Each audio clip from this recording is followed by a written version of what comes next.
Верно ли, че тук прави най-хубаво? Ти си се натовари. Току-що ми дадоха един багаж. За Натан. По повод на сватбата. За сватбата. Не е за Полша. Не. Там има история, то не е лошо да снимате. Дето е осветена. Там е казано всичко, общо взето. Смисъл, не всичко. И кога е създадено? 91 година, открито 92 на 3 януари. Проект на архитект Данчо Данчев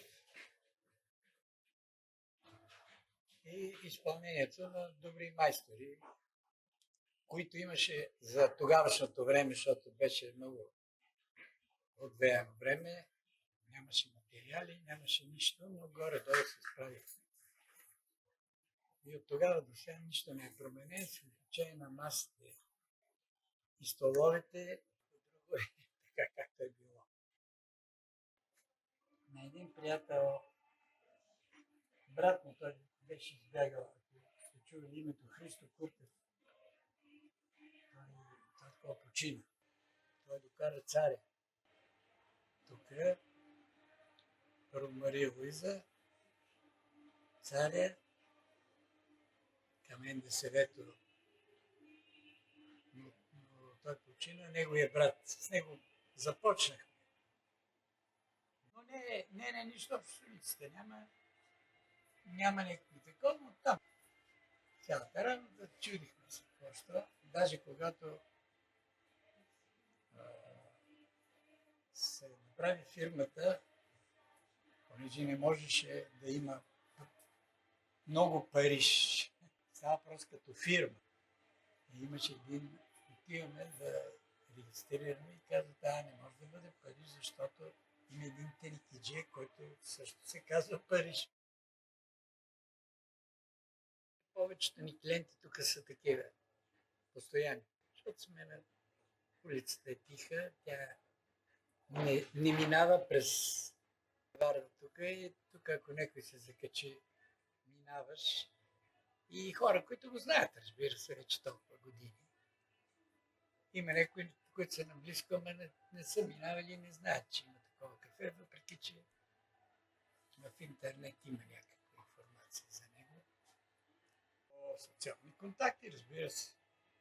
Ето го тук е девиза на кафето. Понеже сме и музикално кафене, имаме голяма апаратура, но тя е вътре за караоке, за лирик, за такива музикални вечери и така нататък. Но интересно кафене, идват много личности, известни на тукашната артистична, музикална и политическа сцена. Квартала промената е, че голяма част си продадоха апартамента, една част починаха.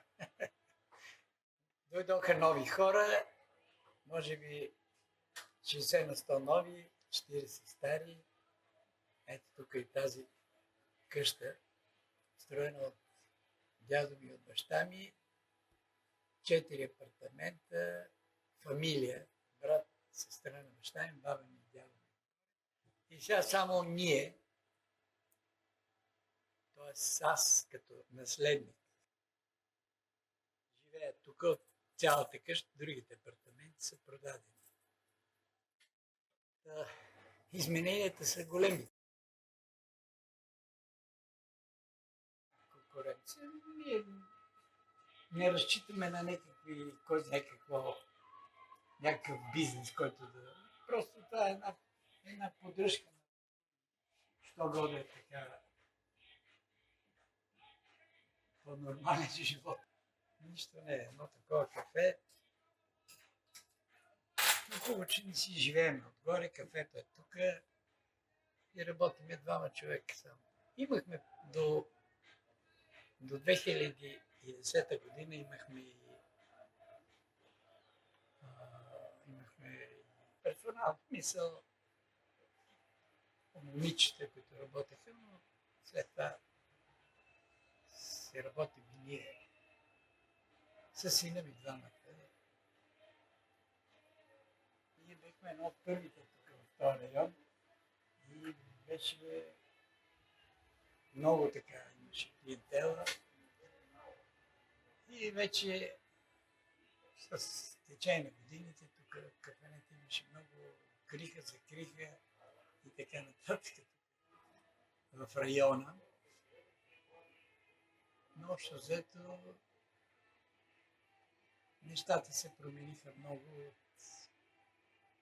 може би, 2010-15 насам, COVID и така нататък. Но понеже е наше кафето, собствено и така, това отношение ни помага да не